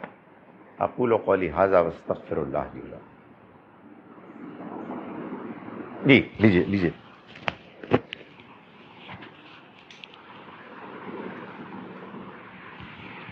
جو سر آپ نے جو بتایا کہ ان کی سسٹر جو تھیں وہ بار بار جا رہی تھیں، تو سر وہ یہ بھی تو ایک ہو سکتا ہے نا کہ انہوں نے عام پبلک میں انہوں نے کہہ دیا ہو کہ کوئی ہے جو اس کو پیسیفائی کر سکے اس بیبی کو. یہ بھی بالکل ہو سکتا ہے، لیکن قرآن مجید کے بیان سے یہ معلوم ہوتا ہے کہ بالکل ابتدا ہی سے جب سے صندوق ڈالا دریا میں، تو جو ان کی ہمشیرہ ہیں، والدہ کے کہنے پر وہ پیچھے گئیں. ظاہر ایک بے چینی تو تھی. اب یہ بات کہ انہوں نے محل میں جا کے کسی موقع پر یہ محسوس کیا کہ وہ وہاں جا کے بات کریں، تو یہ بالکل ممکن ہے کہ ان کی طرف سے اعلان ہوا ہو کہ بھائی یہ تو بے بسی کا عالم ہے، کوئی بھی ان کو چپ نہیں کر پا رہا، تو کوئی ہے کہ جو ان کو سنبھالے. اور اس کے بعد ان کی طرف سے یہ آفر آئی ہوگی. یہ بالکل ممکن ہے. کنٹرڈکشن نہیں ہوگی کہ جو فرعون نے کہا تھا کہ سب لڑکوں کو مار دو اور وہ خود لڑکا رکھ رہے ہیں گھر پہ؟ یہ بھی تو ایک پاسبلٹی ہے. یہی تو بات قرآن مجید میں اللہ تعالیٰ نے کہی خاص طور پر کہ موسیٰ علیہ السلام کو بچپن میں ایسا بنایا کہ ان کے بارے میں ایک بے ساختہ ایک محبت کے جذبات پیدا ہوئے تھے. یہ بالکل ممکن ہے، بلکہ زیادہ امکان یہی ہے کہ انہوں نے یہ تو جان لیا کہ یہ بنی اسرائیل کا کوئی بچہ ہے کہ جس کو والدین نے فرسٹریٹ ہو کے ڈر کے مارے ان کو دریا میں ڈال دیا، اس لیے کہ اگر وہ نہ ڈالتے تو ان کو قتل کر دیا جاتا. لیکن انہوں نے یہ محسوس کیا ہوگا کہ بھائی اب تو یہ آ گیا ہمارے پاس، تو ہمارے پاس آ گیا تو اب تو ہمارا بچہ ہے، تو اس وجہ سے ہم اس کو پال لیتے ہیں. بچہ بہت پیارا ہے، اس کو چھوڑنے کا وہ ان کے اندر وہ نہیں تھا، دل نہیں کر رہا تھا. حجاب کے بارے میں کوئی لیکچر کی ویڈیو میرا خیال ہے میں نے کچھ باتیں کی ہوئی ہیں، اگر آپ کائنڈلی دیکھیں. میں ریکویسٹ بھی کرتا ہوں کہ جو بات اس موضوع پہ میں نے کی ہے اس کو بیان کر دیا جائے، پیش کر دیا جائے. Is it okay to force ourselves to do the right thing even though I know it's right? اگر میں آپ کی بات صحیح سمجھاؤں تو یہ کہ آپ کوئی صحیح کام کر رہے ہیں، لیکن صحیح کام کرنے میں جو ایک دلچسپی پیدا ہونی چاہیے وہ خود سے پیدا نہیں ہو رہی، تو آپ اس کے لیے اپنے آپ کو مجبور کر رہے ہیں. یعنی سوال مجھے یہ لگتا ہے کہ کیا مجبور کرنا اپنے آپ کو کسی نیکی کے کام کے کرنے کے لیے یہ کوئی مطلوب چیز ہے؟ میں سمجھتا ہوں یہ بڑا اہم سوال ہے، اس لیے کہ اس کا تعلق ہمارے ہاں ایک خاص مذہبی رویے سے ہے. میں اس کو یوں سمجھتا ہوں کہ ہمارے دین میں بعض چیزیں لازم فرض ہیں، اس کا الٹ یہ ہے کہ بعض چیزیں چھوڑنا لازم ہے، یعنی وہ ناجائز ہیں. یعنی کچھ چیزیں حرام ہیں، ناجائز ہیں، ان کو آپ نہیں کر سکتے، اور کچھ چیزیں لازم ہیں، فرض ہیں، ان کو آپ کو کرنا ہے. تو بھائی ان دو کیٹیگریز میں تو آپ کو اپنے آپ کو مجبوری کرنا ہوگا.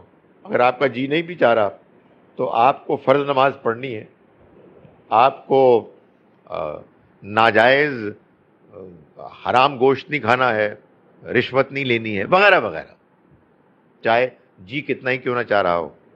لیکن جو درمیان کا ایریا ہے اس میں اچھی چیز یہ ہے کہ آدمی دھیرے دھیرے کوشش کرے کہ وہ شوق اور رغبت سے کام کرے، نہ کہ مجبوری کے تحت کرے.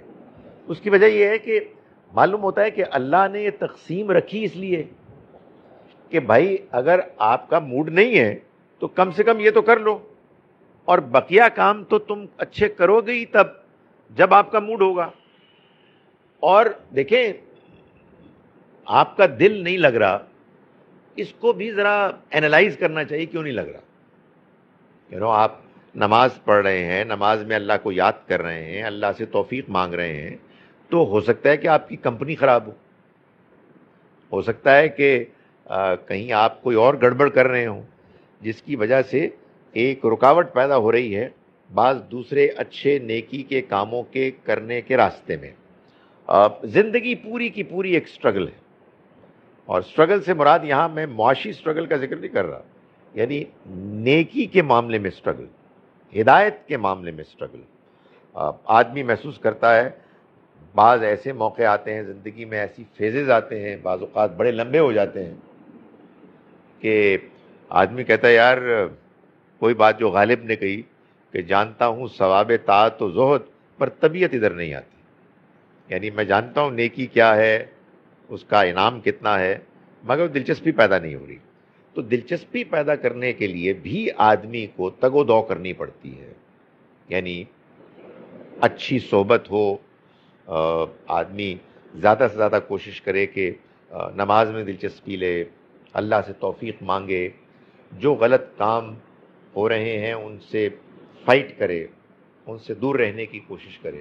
سو آپ سے آپ انسان کے اندر نیکی کا شوق پیدا ہوگا، اور یہ شوق پیدا ہوتا ہے نیچرلی. یعنی اگر ہم ان رکاوٹوں کو دور نہ کریں تو پھر ظاہر شوق رکتا ہے. بس آخری بات، دین کا مقصد یہی ہے جس کو آپ تزکیہ کہتے ہیں. تزکیہ یہی چیز ہے کہ آپ کے اندر کی، میرے اندر کی جو خرابیاں، خامیاں، رکاوٹیں ہیں وہ دور ہوں، اور آگے بڑھنے کے امکانات، ترقی کے امکانات کھل جائیں. ترقی کس چیز میں؟ روحانیت میں، اللہ کے ساتھ تعلق میں، اور اخلاقیات میں، بندوں کے ساتھ تعلق میں. بندوں کے ساتھ ہم ٹھیک ہوں، اللہ کے ساتھ ٹھیک ہوں، اور اس میں آگے بڑھیں. آئیے جناب.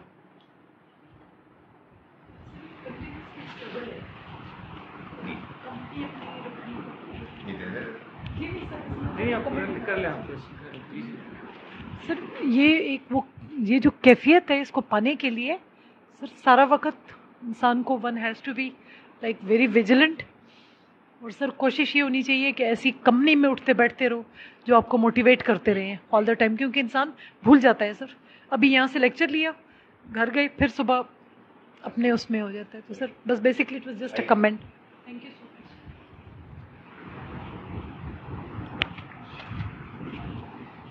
ٹھیک ہے سر. یہ کوشچن میرا ہے کہ یہ سورہ طٰہٰ میں ابھی یہ اللہ تعالیٰ نے کہا آیت نمبر 43 میں کہ فرعون کے پاس جاؤ، اور اگلی آیت میں کہا ہے کہ میرے پاس انگلش کی ٹرانسلیشن ہے تمہیں کہ and speak to him with gentle speech that perhaps he may be reminded or fear اللہ تعالیٰ. تو سر اس چیز کا ذکر کبھی نارملی ہماری پبلک میں، یا جو دین کی بات کی جاتی ہے، جو صرف اسلام سے کلوزلی ریلیٹڈ سرکلز ہیں جو قرآن کا مطالعہ ریگولرلی کرتے ہیں ان کو تو پتہ ہے، مگر اس چیز کا کبھی کیوں نہیں ذکر کیا گیا آپ کے خیال میں کہ اللہ تعالیٰ نے فرعون کا بھی جب ذکر کیا حضرت موسیٰ سے تو کہا کہ اس سے آرام سے بات کرنا پہلی گفتگو، کہ شاید وہ سمجھ جائے. یہ میں سمجھتا ہوں کوتاہی ہے، اور یہ شیطان کا کمال ہے. یہی نہیں ہے. دیکھیں قرآن کا جو کمال ہے نا وہ یہ ہے کہ قرآن نیکی کی, حکمت کی باتوں کا, منتشر باتوں کا مجموعہ نہیں ہے, جیسے ہمارے بہت سارے لوگ سمجھتے ہیں کہ یہ کوٹیبل کوٹس کی ایک کتاب ہے. یہ بالکل کنسسٹنٹ ایک پیغام ہے. یہاں جو بات بیان فرمائی ہے اللہ تعالیٰ نے سورہ نحل میں اس کو اصول میں بیان کیا ہے, مسلمانوں کو حکم دیتے ہوئے ادعو الی سبیل ربک بالحکمہ, تم اپنے رب کے راستے کی طرف بلاؤ حکمت کے ساتھ. ایک جگہ اور فرمایا اسی موقع پر کہ جب تم لوگوں کو دعوت دے رہے ہو تو یہ جان لو لا تستوی الحسنۃ ولا السیئہ, برائی اور اچھائی برابر نہیں ہو سکتے. ادفع باللتی ہی احسن, تم سے کوئی برائی کرے نا تو اس کا جواب اچھے طریقے سے دو. تم دعوت دے رہے ہو تو تم نے اچھے طریقے سے کرنا. ہمارے ہاں کیا ہوا, ہمارے ہاں لوگوں نے کچھ اور رخ اختیار کر لیا, اور میں نے سنا ہے لوگوں کو تقریروں میں کہ جی وہ عیسائی کہتے ہیں کہ مسیح علیہ السلام نے فرمایا کہ اگر تمہارے دائیں ہاتھ پر کوئی تماچا مارے تو تم بائیں بھی پیش کر دو. ہمیں تو یہ کہا گیا ہے کوئی ہم پر کوئی کرے حملہ تو ہم اس کا منہ توڑ دیں. نہیں نہیں نہیں نہیں نہیں بھائی, ویٹ اے منٹ, ہمیں بھی یہی کہا گیا ہے. دعوت کے موقع پر آپ نرمی کے علاوہ کوئی طریقہ اختیار نہیں کر سکتے. تو میں یہ گزارش کر رہا تھا کہ سورہ حامیم سجدہ میں فرمایا کہ برائی اور اچھائی برابر نہیں ہو سکتے. تم برائی کا جواب, برائی کیا ہوتی ہے اس موقع پر؟ بدتمیزی, گھٹیا باتیں, آپ کا مذاق اڑایا جا رہا ہے. کیپ یور کول, آپ اچھائی سے جواب دیں.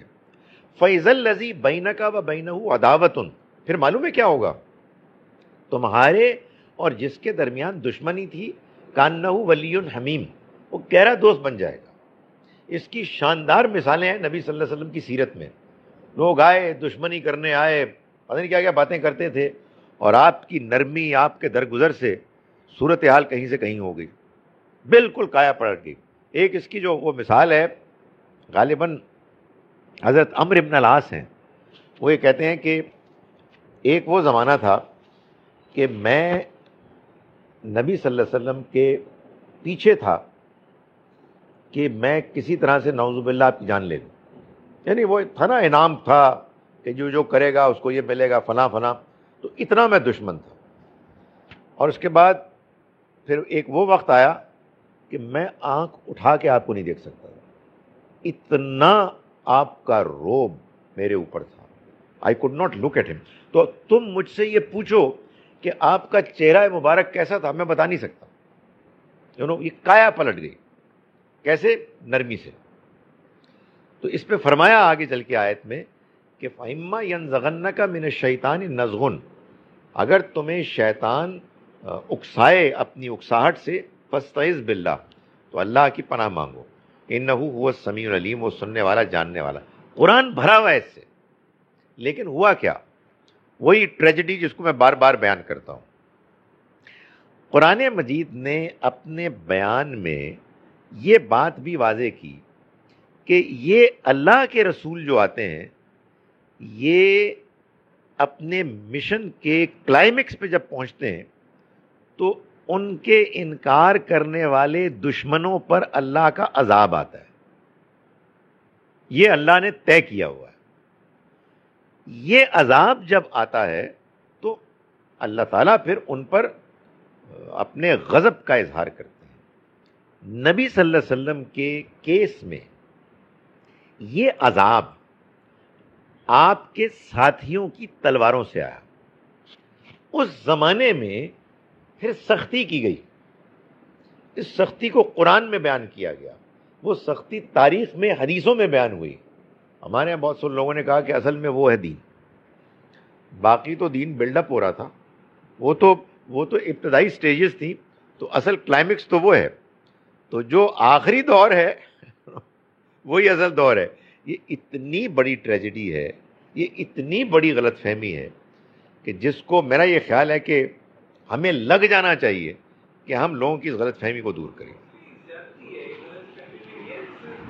زیادتی ہے, یہ زیادتی ہے, لیکن بھائی بات یہ ہے کہ وہ تو اس کو یوں سمجھتے ہیں نا, ایک عام آدمی ہے بیچارہ, وہ تقریر سن رہا ہے, اس تقریر میں وہ آیات سن رہا ہے, اس تقریر میں وہ واقعات سن رہا ہے, تو وہ تو یہی کہے گا نا کہ منہ توڑ دو ان کا, ختم کر دو ان کو, ان سے دوستی نہ کرو, ان سے ملنا بھی نہیں ممکن, فلاں فلاں, غصے میں. اور اس کی وجہ یہی ہے کہ آپ جو آیات ہیں ان کو صحیح طرح سے پلیس نہیں کر رہے. What was the significance of the miracle of white arm given to Hazrat Musa? بھائی دیکھیں, بات یہ ہے کہ جب معجزات دکھائے جاتے ہیں, جیسے کہ موسیٰ علیہ السلام نے معجزہ دکھایا, تو اس میں کئی پہلو ہیں. ایک تو یہ ہے نا کہ لٹھیا سانپ بن گئی, سانپ لٹھیا بن گیا. یہ تو آپ سمجھیں کہ اسٹرینگتھ کا, طاقت کا, اللہ تعالیٰ کی طرف سے جو ان کو فرعون کی طاقت کا مقابلہ کرنے کا موقع ملا, یہ اس کا مظاہرہ تھا. لیکن کچھ اور دوسرے پہلو بھی ہیں, جیسے یہ ہے کہ دیکھو میرے پاس اللہ کی طرف سے وہ مہربانیاں بھی ہیں کہ جس میں میں چیزوں کو ان کی اپنی سادہ شکل سے کہیں زیادہ خوشنما کر کے دکھاتا ہوں. تو یہ اصل میں مختلف لوگ ہیں جو مختلف اینگل سے مروب ہوتے ہیں, متاثر ہوتے ہیں. تو اللہ تعالیٰ نے جو ڈائیورسٹی رکھی ہے, اسی ڈائیورسٹی کے لحاظ سے لوگوں کو آپ کہیے کہ امپریس کرنے کے لیے ان کے سامنے مختلف نشانیاں معجزے رکھیں. ہو سکتا ہے کہ کچھ لوگ سانپ کو دیکھ کے تو ویسے ہی ڈر گئے ہوں, وہ یار یہ تو بڑا مسئلہ ہے, مجھے تو بات ہی سمجھ میں نہیں آ رہی. تو اللہ تعالیٰ نے پھر ایک سافٹ معجزہ بھی پیش کیا. آپ پوچھیں. ویسے تو وہ بندہ سوال پوچھتے ہوئے اسٹوپڈ لگتا ہے, لیکن میں صرف یہ کہہ رہا تھا کہ جب اللہ سبحانہ تعالیٰ نے حضرت موسیٰ سے فرمایا کہ آپ جائیں انہیں پیار محبت سے سمجھائیں, تو یہ جو پیغام تھا جو ادروائز ایون یہودی بھی جو بات کرتے ہیں یا تورا میں بھی ہے یا ہم بھی جو سمجھتے ہیں, وہ یہ تھا کہ میری قوم کے لوگوں کو جانے دو. وہ پیغام جو کہ ایک پیغمبر کو ادروائز دینا تھا اس قوم کو, کہ اس پورے اس میں قرآن کی اس میں بھی اور ادروائز بھی کہیں مجھے نظر نہیں آتا کہ ان کی قبطی قوم کو بھی پیغام ہوگا تم مسلمان ہو جاؤ, جیسے حضور نے کیا.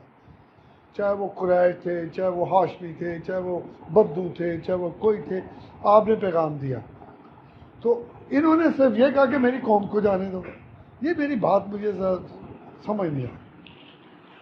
دیکھیں یہ بھی وہی پہلو ہے جو ابھی میں ایک سوال کے جواب میں نے بیان کیا کہ قرآن مجید میں بعض باتیں ہیں کہ جو ایجاز کے ساتھ, اختصار کے ساتھ بیان کی گئی ہیں. یعنی جب اللہ تعالیٰ موسیٰ علیہ السلام کو کہہ رہے ہیں کہ پہلے فرعون کے پاس جاؤ, اور کیا کہہ رہے ہیں, نرمی سے بات کرو. کیوں؟ اس لیے نہیں کہ وہ بنی اسرائیل کو چھوڑ دیں کہ تمہارے ساتھ فلسطین چلے جائیں تاکہ وہ ایمان لے آئے, اس کے اندر نصیحت پیدا ہو. تو یہ فرعون کے لیے ہے, اس کے درباریوں کے لیے ہے, قبطیوں کے لیے ہے. However, جب یہ بات محسوس ہوئی کہ فرعون چھوڑنے والا نہیں ہے, وہ اپنے موقف پر ڈٹا رہے گا. آپ اگر اس کی تفصیل پڑھنا چاہیں یعنی قرآن کے اندر, تو آپ دیکھیں سورہ اعراف میں کیسے کیسے اللہ نے فرعون, اس کے ساتھیوں اور قبطیوں کو حقیقت سمجھانے کے لیے ایک طویل عرصے تک نشانیوں کا اہتمام کیا. ان کے اوپر آفتیں آتی, قرآن میں ذکر ہے ان کا, مینڈکوں کی آفت, جوؤں کی آفت, خون کی آفت, سیلاب کی آفت, ٹڈیوں کی آفت.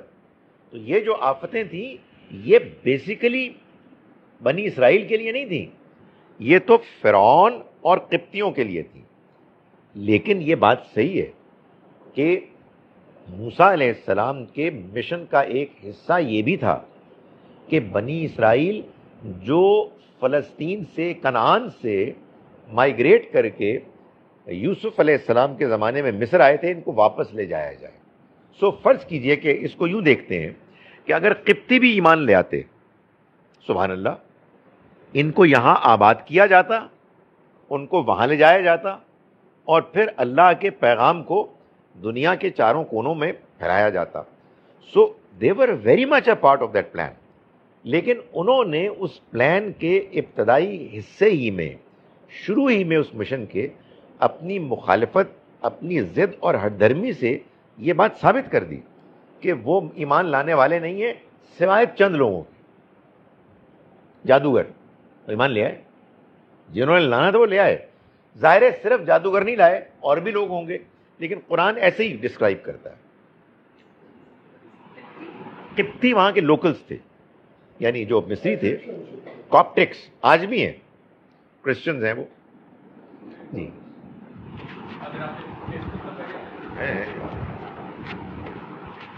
جی سر, ایک اور رواج سا بن گیا ہے کہ واقعے بہت زیادہ بیان کیے جاتے ہیں, جس میں حضرت موسیٰ کا واقعہ, اسپیشلی فرعون کے جو میجیشنس تھے ان کا جو بیٹل ہوئی تھی آپس میں, اس کا بھی ریسنٹلی میں دیکھ رہا تھا کہیں کہ انہوں نے کہا تھا کہ جی سانپ اس طرح آیا اور اتنا بڑا سانپ بنا اور میدان تھے اور لاکھوں جادوگر آئے ہوئے تھے.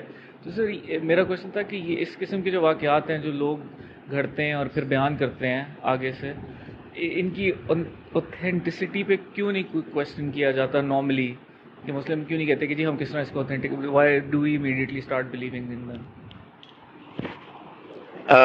دیکھیں, یہ انفارچونیٹلی ٹیسٹ کی پرابلم ہے. یعنی وہی بات جو میں پہلے بھی ایمفسائز کر رہا تھا, ہمارے ہاں قرآن مجید کو اصل ٹیکسٹ کے طور پر اپریشیٹ ہی نہیں کیا گیا. بہت ہم تقریر کرتے ہیں قرآن کی شان میں, بہت تعریف کرتے ہیں, یاد کرتے ہیں, بار بار پڑھتے ہیں, لیکن اس کی حیثیت کیا ہے یہ ہمارے ہاں لوگوں کے اندر اس کے بارے میں حساسیت نہیں ہے. کیوں نہیں ہے؟ دیکھیں, اس لیے نہیں ہے کہ جب آپ کا بیلنس خراب ہوگا تو پھر آپ کا ٹلٹ کسی اور طرف ہو جائے گا, اور جو اصل اللہ کے ہاں جو توازن ہے وہ خراب ہو جائے گا. رائٹ؟ یعنی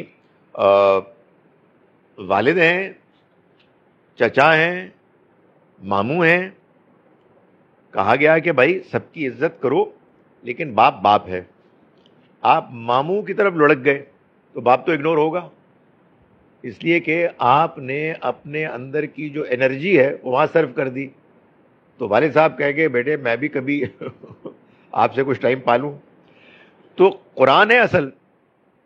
آپ مجھے اجازت دیجئے میں یہ گزارش کروں کہ اس امت کا ایک بہت بڑا حصہ پورے زور و شور سے یہی ثابت کرنے کے لیے لگا ہوا ہے کہ حدیث بھی وہی ہوتی ہے,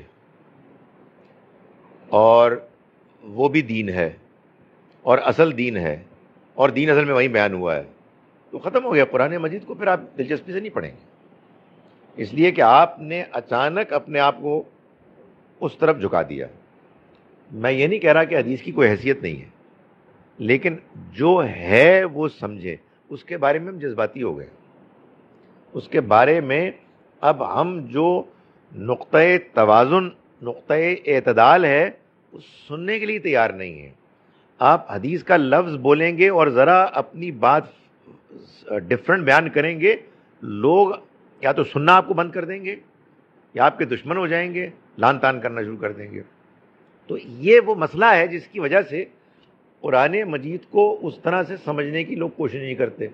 اچھا, اب حدیث ہے, تاریخ ہے, تو بہت سے واقعات بیان ہوتے ہیں جس میں ظاہر ہے جو صحیح احادیث ہیں اس میں تو صحیح بات ہوگی, لیکن بہت سے لوگوں کے بیان میں ایگزیجریشن بھی ہوتی ہے. اس سے کیا ہوتا ہے, لوگوں کا ٹیسٹ خراب ہو گیا.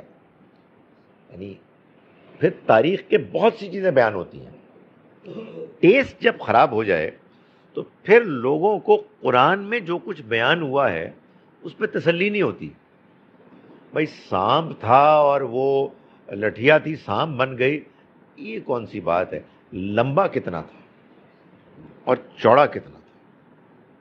اب لوگوں کی دلچسپی ہوگی. میں آپ کو یقین دلاؤں کہ اگر آپ قرآن پڑھ رہے ہیں اور قرآن پڑھا رہے ہیں اور یہ آیات پڑھا رہے ہیں اور آپ سانپ کی لمبائی بیان کر رہے ہیں تو آپ قرآن نہیں پڑھ رہے ہیں، پھر آپ کچھ اور کر رہے ہیں. جب آپ کہتے ہیں نا کہ بھائی صاحب آپ کلاس میں بیٹھے ہیں، آپ ادھر کیا دیکھ رہے ہیں، آپ کلاس میں شریک ہو تو آپ ادھر دیکھ رہے ہیں، آپ قرآن پڑھ ہی نہیں رہے. اس کی وجہ ہے کہ قرآن آپ کو کچھ اور بتانا چاہتا ہے، اور آپ جو قرآن بتا رہے ہیں اس میں آپ کی دلچسپی نہیں ہے. تو اصل میں ٹیسٹ خراب ہو گیا. یہ بات ہے. We know that the Quran says that the Sunnah of the Prophet sallallahu alaihi wasallam. Then why is it that some of us pay more attention to namaz, roza, zakat, and others equally good people are not as conscious of it as some of us, especially the younger generation? تو سوال سمجھ میں آیا؟ میں پھر بولتا ہوں. We know what the Quran says and the Sunnah of the Prophet sallallahu alaihi wasallam. Then why is that some of us pay more attention to namaz, roza, zakat, and others equally good people are not as conscious of it as some of us, especially the younger generation?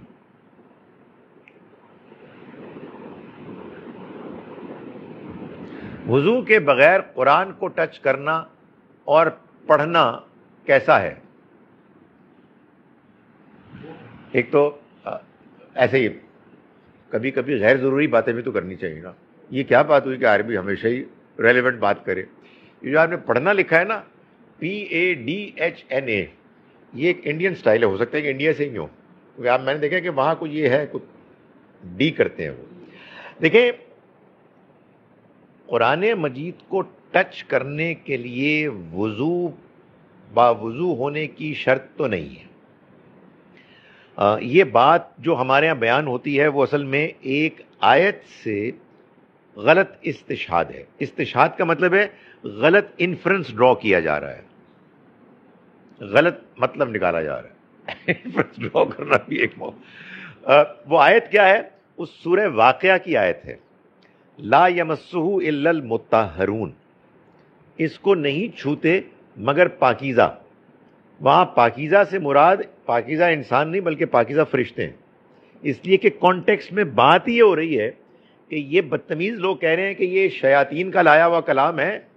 ارے نادانو، شیاطین تو دور سے بھی اس کو نہیں پا سکتے، یعنی تو قریب ہی نہیں آ سکتے، اس کو تو صرف پاکیزہ فرشتے چھوتے ہیں. ہیونگ تنزیل من رب العالمین، یہ وہاں بیان. ہیونگ سیڈ دیٹ، یہ اچھی بات ہے یار کہ نماز کے لیے ہمارے لیے وضو شرط ہے، تو قرآن کو بھی وضو کے ساتھ ہی پڑھنا چاہیے، یعنی اچھا ہے یہ، لیکن کوئی لازمی شرط نہیں ہے. سر میرا سوال یہ ہے کہ آپ پہلے کسی مدرسے سے پڑھے ہوئے ہیں اور آپ غامدی صاحب کی فکر سے کسے اور کب اکٹھے ہوئے؟ ذرا اس کے بارے میں کچھ بتائیے. میں آپ کو قرآن پڑھا رہا ہوں یار، یہ سٹوریز کبھی سنانے کا موقع ملا تو سنا دوں گا آپ کو، لیکن ابھی تو یہ والی سٹوری آپ سنیں. ذرا اپنی آپ بیتی بتائیں. اللہ اکبر. پہلے مجھے جگ بیتی تو سنانے دیں. ماشاء دیکھیں کیا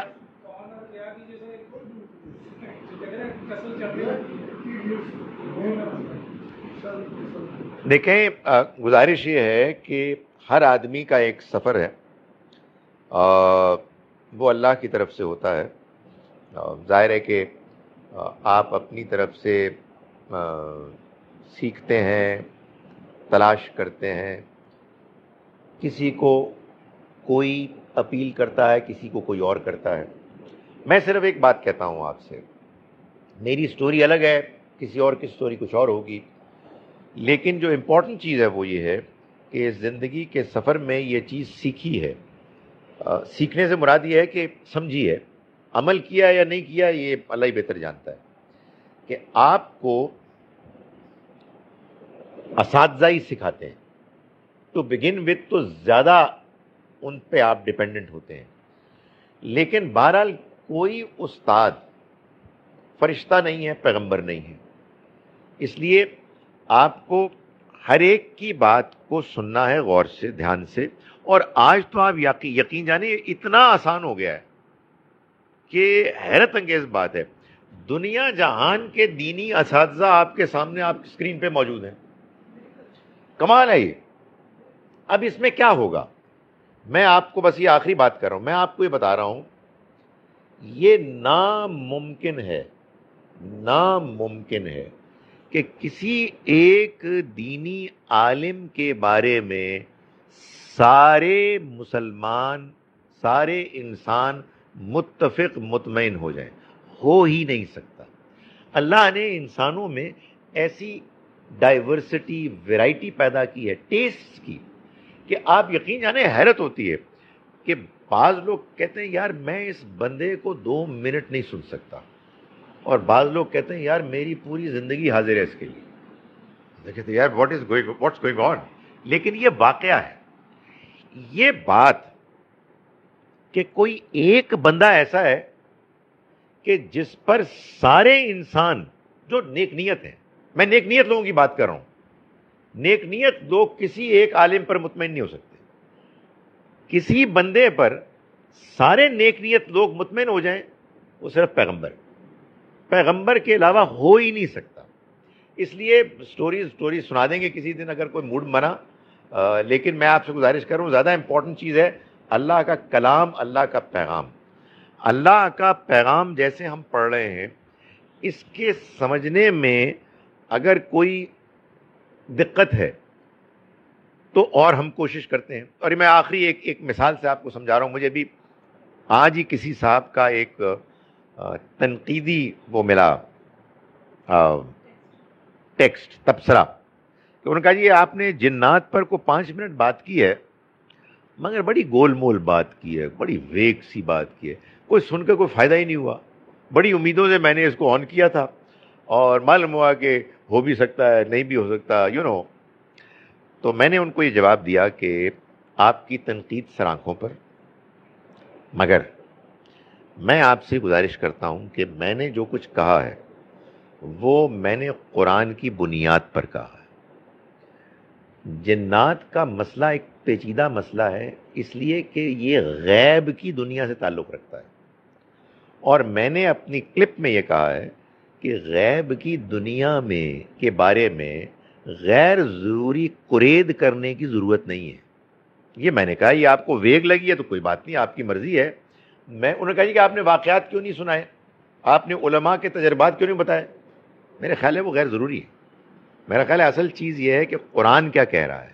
باقی واقعات ہوں گے، میں یہ نہیں کہہ رہا کہ آپ ان میں دلچسپی نہ لیں، لیکن جب دین کی بات کی جائے گی تو دین تو قرآن ہے، دین سنت ہے، اور دین قرآن اور سنت کی روشنی میں فٹ نوٹ کے طور پر صحیح احادیث ہے.